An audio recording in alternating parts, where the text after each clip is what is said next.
You're listening to Music Tectonics.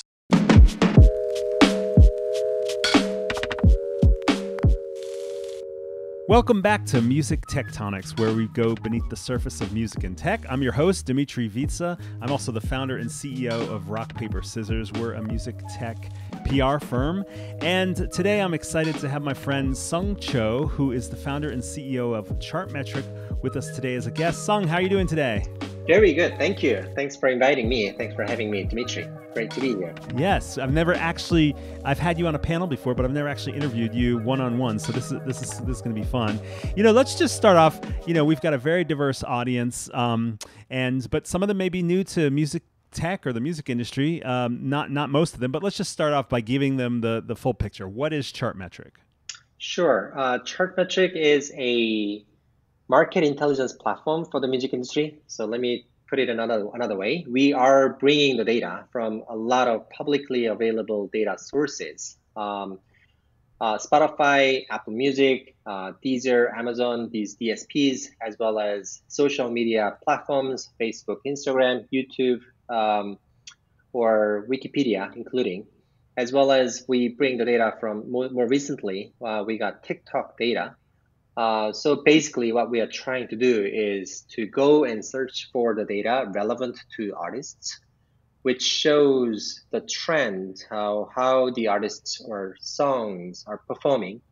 Any proxy information is still useful. So we go get those data, put them together in one place. So you can search for the information you want in less than 10 minutes instead of 2 hours of research.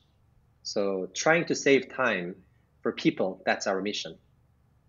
Gotcha. So, if this is publicly available data, it's this ability to put it together that really is the value proposition. Is that right? That's one thing, but that was the beginning of Chartmetric, and still it is a huge value proposition. But what we are really trying to do here is to cook those data we get from different sources. Cooking meaning visualizing or processing the data. So we constantly talk to users and hear about how they use the data, what type of reports they have been getting before, how they are actually using the data in their decision makings. So we hear that. We try to find ways to still provide the data, but in a way that is more relevant to them. So just the way we present the data is, there is a lot of thought process going in deciding, how we visualize or present the data. So it's the graphical presentation that really starts to help people see the patterns and revelations? Totally, that's one of them. Yes, graphical presentation plus another big keyword we put here and there is the context. So let's say that you have 2.6 million monthly listeners on Spotify. That sounds like a big number, but 2.6 million or 1.5 million, what does that really mean? 2.6 million listeners a year ago, maybe a huge number, might have been a huge number. Today, may not be as high. So this number means different things as time goes by, and also by context as well. So how do you make sense out of that? We can make it super easy because we know other people's numbers as well. We have the data about 2.5 million artists.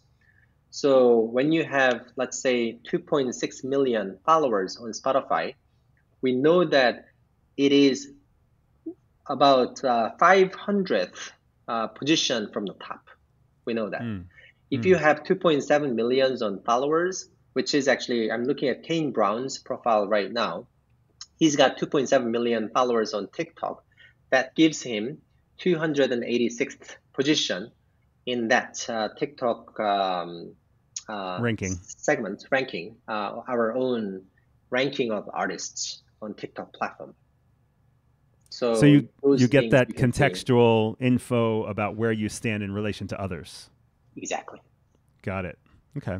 Hey, so what led you to start Chartmetric, Sung? Yes. So I am not originally from music industry. I came into this from mobile gaming industry plus SaaS, software as a service, B2B company called Oracle. Probably many of you know already. Hmm. So with these two combinations, I've looked at consumer side as well as business side, and across this, data has been my passion. Data insights, how to bring more insights out of the data. So one influence or inspiration was how people use the data in the gaming industry. So gaming industry, mobile gaming or PC games, if you think about them, it's quite nerdy. Those people playing game are nerdy, but also those people who are creating games, they are creative people, but also very nerdy people, meaning lots of people in the gaming industry, they are extremely like well versed with the data. So there are lots of great platforms or tools providing those data insights for the people. I've been used to seeing these data insights in that industry. So I wanted to see if I can bring some values to another industry with such insights. And music just came to my mind. It's something everyone can relate to. And I'm a huge fan of music. It's something fun, exciting, and totally relevant. 2000 years later, people will be still consuming music. There's no doubt about that. So there is no like there is some small ups and downs, but this industry will stay forever. I thought if I wanted to create a company, start a company, it'll be fun and nice to start a company around yeah, something exciting. So that's how I chose the music industry. And there are some predecessors here already. Music Metric, similarly named as us, or Next Big Sound, acquired by Pandora. They have shown what could be done in this industry, what kind of data are available, and how people were using the data. So those provided some great insights of what type of product we can create. So that was the beginning of Chartmetric, and we kept on evolving since then. So It's you been had about 4 years journey. Yes, 4. yes. Yeah, so you had been in gaming and kind of seen how the analytics and data worked there, and kind of got intrigued with that, but you wanted to apply it to another space, and were really interested in music and thought it would be fun to work in music. Is that what you're saying? Yes. Must have been a big music fan, huh? Mhm. I am more, I guess, big music fan is one thing, but also more inspired by those are like those people who are striving to become big here. I Mhm. mean, any industry, you can find passionate people someone who is trying to be a great banker, great lawyer, great doctor. Someone great. Everyone aspires to be something like that. But I don't think any other industry has these many people who are sincerely, genuinely passionate about something. Maybe skateboarding community, maybe.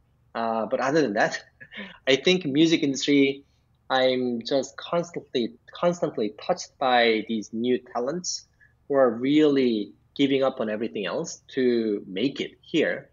So that kind of energy really gives strength and power to me. And I wanted to find like if can there be a way that I can contribute to those talents by creating something with my own talents, with computer science and data analysis. So that was my yeah. Interesting. So you wanted to make something that would help those passionate people do better, do have more career success. Exactly. Yeah, that's precisely. Wow, That's got it. my bigger actually passion and motivation So behind that this. bring great. So that brings us around to your users. Who are the most common users within the industry, and how do they more specifically use Chartmetric? What do you see them doing in Chartmetric or Hmm. asking for? So it has evolved as well. In the beginning, we had interests from artist management companies. I think because they were generally relatively less privileged with the access to the data in general. Record labels had access to the data, sales data, stream count, always. But artist management, they are managing social media and also websites and also, but like how artists perform with their music, that's also super relevant to artist managers. But or like how they tour, tour data, artist managers need all kinds of data to properly help artists grow. So they are the people who are nurturing artists in their life cycle, and they've been hungry for data.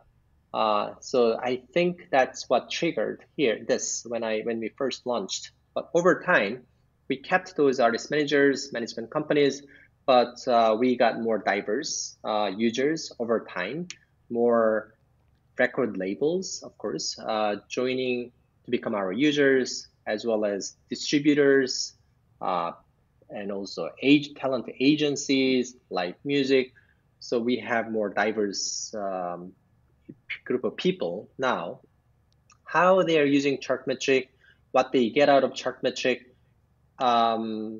I can say one of the reasons, one of the primary use cases is playlist tracking.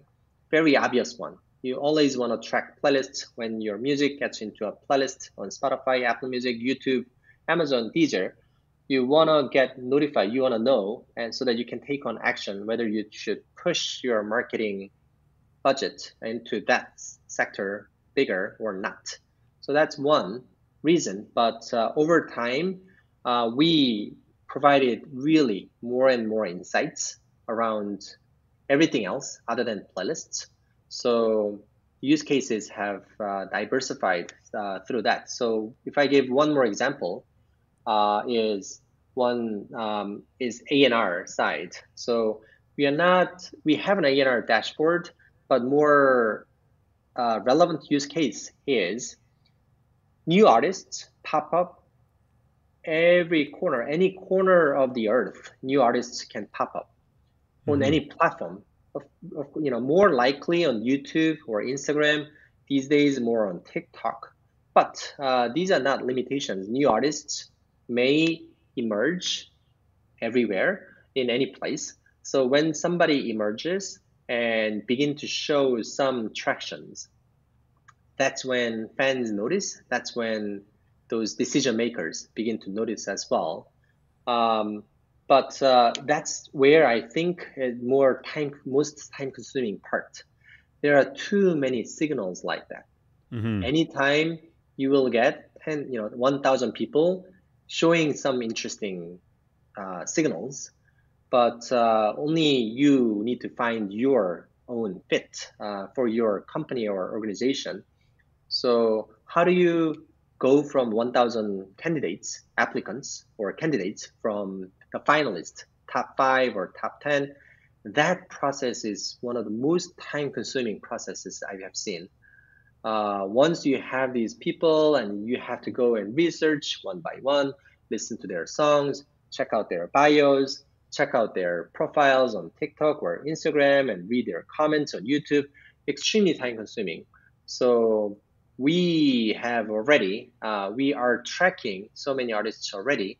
So chances are that when you hear about an artist, come to Chartmetric, search for that artist's name. Chances are that we have been tracking some numbers, maybe not everything, but some numbers or data for the last 3 months already. So you can see if this recent trend, whatever that is, whether it is a overnight success or something that has been happening over time very solidly with strong fan engagement. That's what you want to see in the end, not just an overnight success and huge just fanfare, and then some overvalued assets. you don't want to buy that. You know, you want to buy a real asset. So kind of like a picking the right stock, you know, in the stock market, you have to look at all these other numbers as well. So that's kind of what we are trying to provide here. Song, so you're saying that you might notice an overnight success. Maybe it's a meme related thing or a TikTok or something.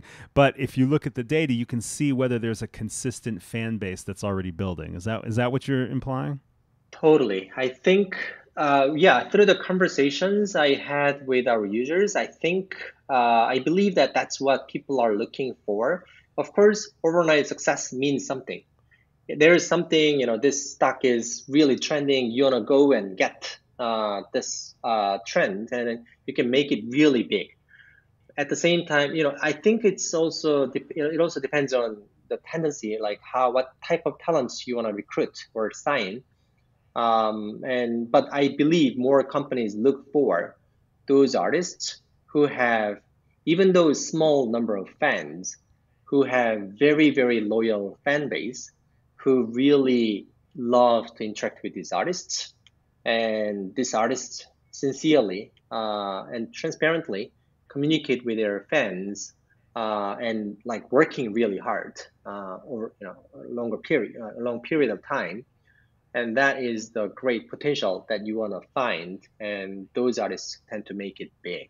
That's at least what I have observed in this industry so far.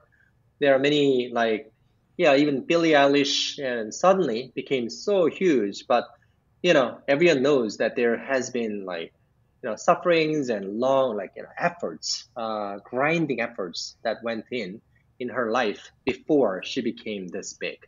So I think it's a pattern you find in any industry as well. Like, again, skating industry. I'm actually watching Tony Hawk, some documentaries or some interviews these days. So I'm a little obsessed with that. But I think that's happening in anywhere. Yes. Tony Hawk, by the way, amazing. Yes, amazing. He is amazing, and I bet that's an industry where analytics are really tough to track. hard to digitize that data. Like someday, yes, maybe. Yeah. So when you talk about the A&R stuff, is that typically record labels, publishers, managers, festivals, everything? It can be anything. I think mostly when you think about A&R, record labels first primary audience for that. But these days, I see that demand, that appetite everywhere. In the end, let's talk about brands.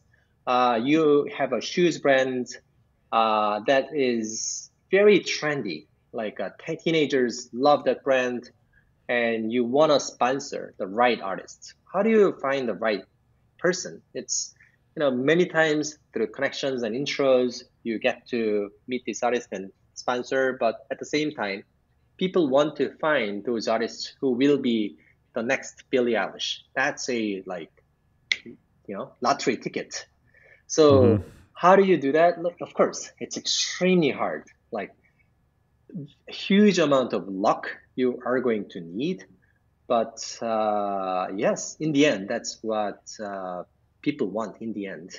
In the brands, in the agencies, in live scene, in record music, in artist management, everyone is looking for jewels. And how do you identify them? It's your own gut in the end, but data can assist that. Right.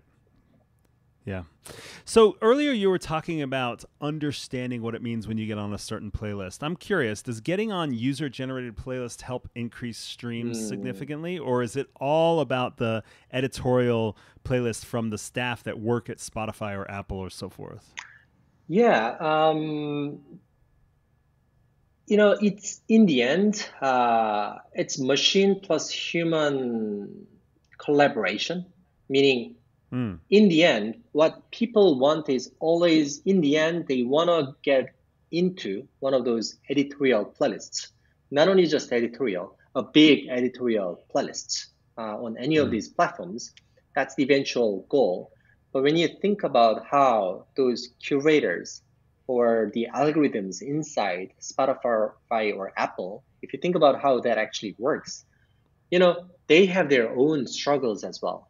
Content curation team, They want to find the right ones, right talent, right songs that will resonate with those listeners.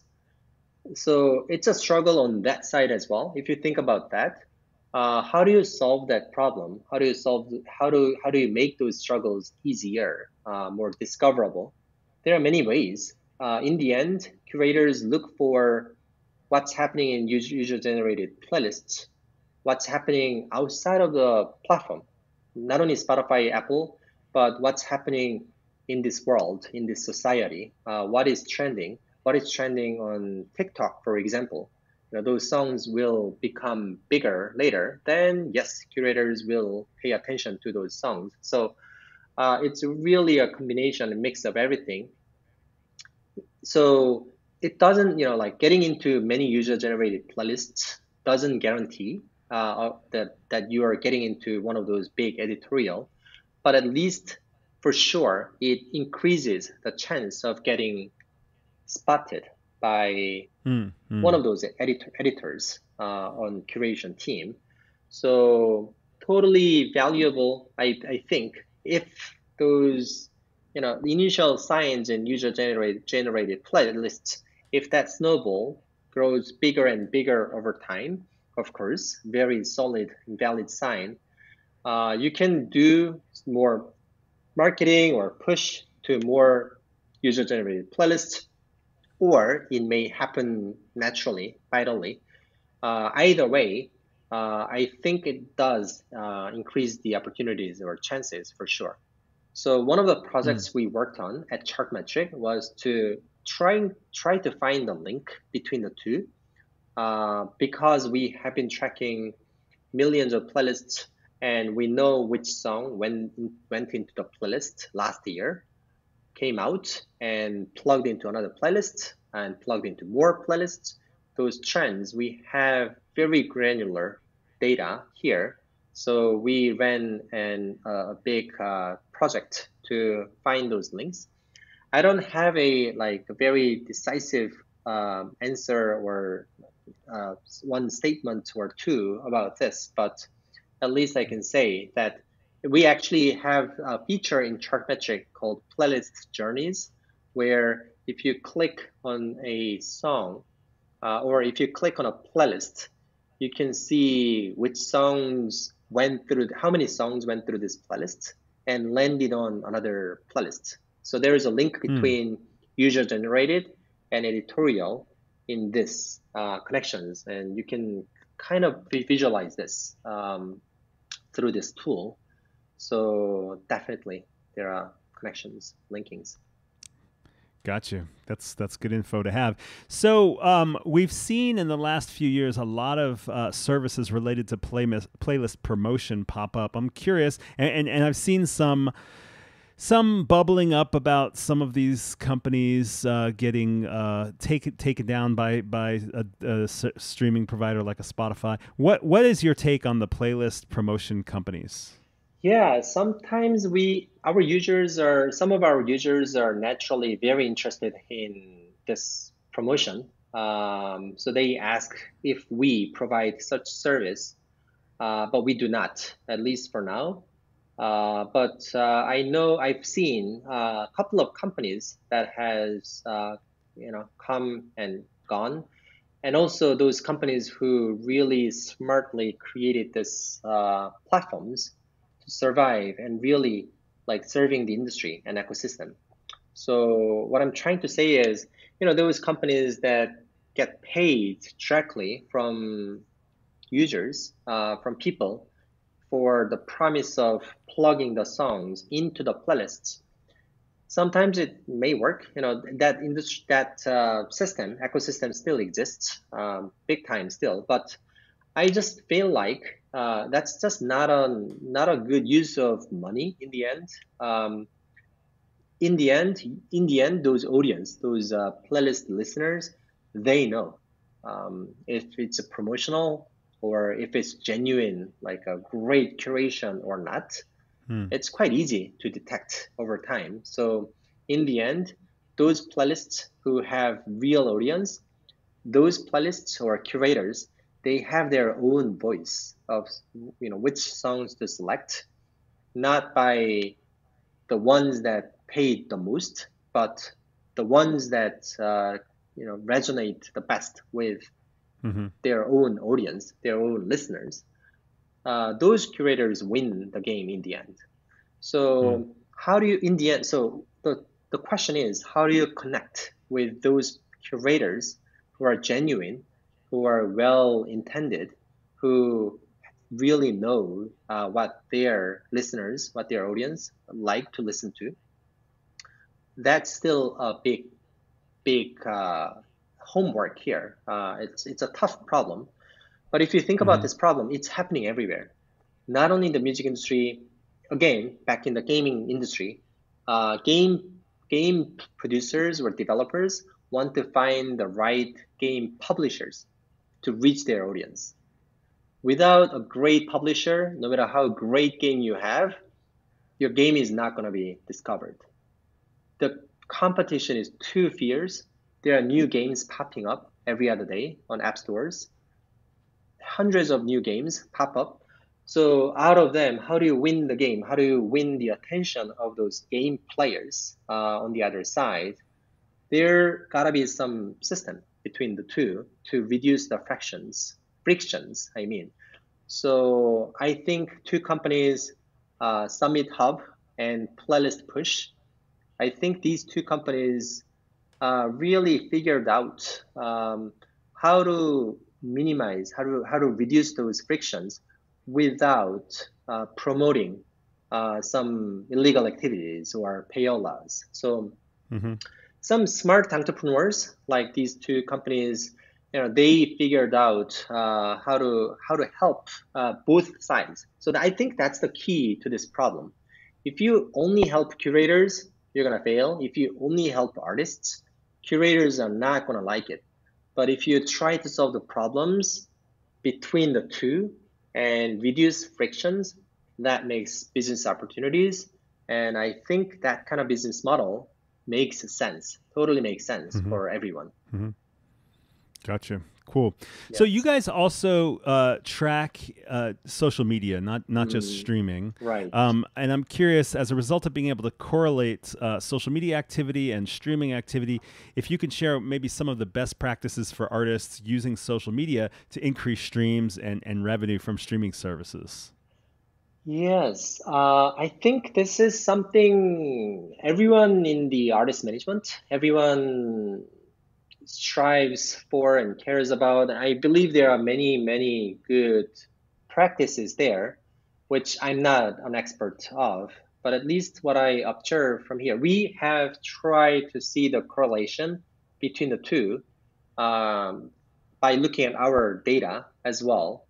Is there a correlation when there is a huge increase on Instagram followers? Does that translate to increased listen counts or more consumptions on streaming platforms? Yes, of course they are correlated. Sometimes it's very obvious and visible, sometimes not so much. But in the end, social media, what the roles they play is, again, exposure. Let's say that you appeared on Saturday Night Live or Jimmy Fallon shows. What we see after those appearances, or you like, yeah. So or after those appearances, what we observe here is there is a appetite. Like if this artist was not so well known, then those audience, they are curious about this artist, and what they do is they go to Google first. Look for this name. Who is this person? And that is captured through Wikipedia page views in our system. So we look at them. After TV shows, there's a big increase on Wikipedia page views as a result of Google search. But at the same time, what I see is YouTube video consumption increases around the same time. So there is that kind of correlation. And around the same time, I can also see that there is a big increase in Instagram follower count. So again, I'm actually looking at Kane Brown's profile page on Chartmetric right now, Kane Brown appeared on Jimmy Fallon show on May 14th. Right after that, daily video views on YouTube went up from 1.3 million to 1.8 million, up and down. And Kane Brown gained a lot more Instagram followers around the same time as well, like 6,700 more followers on May 18th specifically. So the way I want to interpret this is social media following in the end, the more and more followers you have, it gives you just more like wider platforms, bigger reach, audience reach. But it doesn't mean that this audience will actually consume or purchase in the end. But at least you have bigger reach, which you can leverage someday. So in the end, it goes hand by hand, side by side. They positively impact each other constantly. So that's not a magic answer, everyone, as everyone guessed. But at least what I want to see is I can see those things happening as a data, as a result. Yeah. Yes. So. It may be. I mean, I know that several years ago, before Next Big Sound was acquired by Pandora, they did a report about Wikipedia search preceding kind of a retail surge, and I can't remember whether I think it might have been downloads even. I'm not sure. It was a while back. So it's interesting to hear that Wikipedia still holds this position as a first go-to place, probably as a result of its own SEO. But it may be that management teams, labels may not know exactly what's happening with artists at any given time. They see some sort of surge, and then they look backwards and say, "Okay, what just happened? Oh, we should leverage this thing that just happened, a collaboration or an appearance or a tour date or something like that." Might be an interesting thing to look at as well. Very, very good point. That is exactly something we want to make easier through Chartmetric. So what happened in the last month, everyone has a vivid memory about that already. There was a campaign, you spent $50,000 or $100,000 on this campaign, and it went well. Fans loved those campaigns and new videos or songs, and they responded. It went great. So everyone has this very vivid memory about this. But what happened about a year ago, you spent $50,000, same, and ran a campaign, something happened, and everyone cheered, moved on. But some of those were more successful, some of those were less. You want to go back in time and check those out to learn from them, those experiences, and apply those knowledges in your new campaigns. I think that's how you can always optimize and perform better in the next campaign. And that's something we wanted to make really easy here through Chartmetric by showing those numbers on time series all the time. Right. So retaining that information and being able to pull analytics over time from different experiments or experiences and going from there. Exactly. Yes. Yeah. Got it. So earlier this year, Chartmetric launched a TikTok music chart. I'm curious what you've learned from watching that data, and also curious if music trending on TikTok operates very differently than on music streaming services. So what do you have to share from your TikTok data watching? Yes, such a fun topic. We added TikTok top tracks charts as well as TikTok top users charts recently.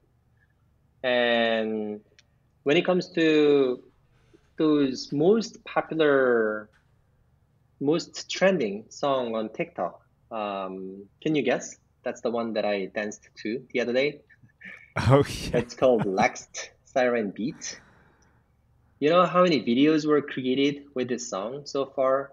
Not so far. At this moment, how many videos are around that song, 51 million videos Wow. were created with this song. But why? Is this song so great? Yes. If you listen to I listened to the whole song, not only its TikTok portion, but the whole song. I think it's a great song. Jowish 685, the voice is great, the beat is very fun, and just, naturally you're gonna dance to this beat. So it's a fun song, but at the same time, there are many other songs like that, of course, already. Fun beat and great voice. Um, I don't know that much about this artist himself, but relatively unknown artist, and now the biggest star on TikTok, biggest music on TikTok. Um, that is something unique about TikTok, for sure. People take only that 15 seconds part from the song, or maximum, I would say, 60 seconds. Only that portion of the song. And usually people create videos they create dance moves for sure. That's the most popular way of expressing through these songs. But also, people create very creative, interesting, fun videos of such as cooking or building a structure or making something amazing like magical shape using paints. So all these videos, there are certain beats and certain style of music that somehow goes really well with this um, video cuts. So if you look at those some of those popular videos on TikTok, they are comprised of many like small cuts, changing scenes one by one. So some songs really go well with that type of scene changes because these songs have very distinctive or distinct beats or transitions with it. It looks like those kinds of songs work better on TikTok. But it's not like one or two rules. There are so many different popular songs on TikTok. But that's just one rule of thumb. In the end, what happens here is some type of songs get picked up by one of those TikTok celebrities. And here's another thing, one TikTok celebrity posts a video, then those celebrities, how many fans they have? Like, for example, number one TikTok celebrity, Charlie D'Amelio, she has 69 million followers on TikTok platform globally around the world. Lauren Gray has 45 million. Will Smith has 30 million. Actually, The Rock is such a celebrity everywhere, and including on TikTok as well, having 27 million followers, so ranked at 16th on our chart. So these people, they create a video with a song, and those people who follow these, many of them are teenagers. They want to express themselves through the music, and they create their own version of TikTok videos using the same song, and they feel like it's fun and more. So there is such a effect, like waves happening on TikTok all the time, here and there. So I think it's really interesting to look at that and capture that wave and see what's happening here. Yeah. So again, those songs somehow that catches those waves, they come back to other streaming platforms. So this is such an obvious thing that I observed again and again many times. For example, the top tracks, the weekly top tracks chart. When I look at that, the number one song is called "Konyo" by Puri. So what's the song? Who is this artist?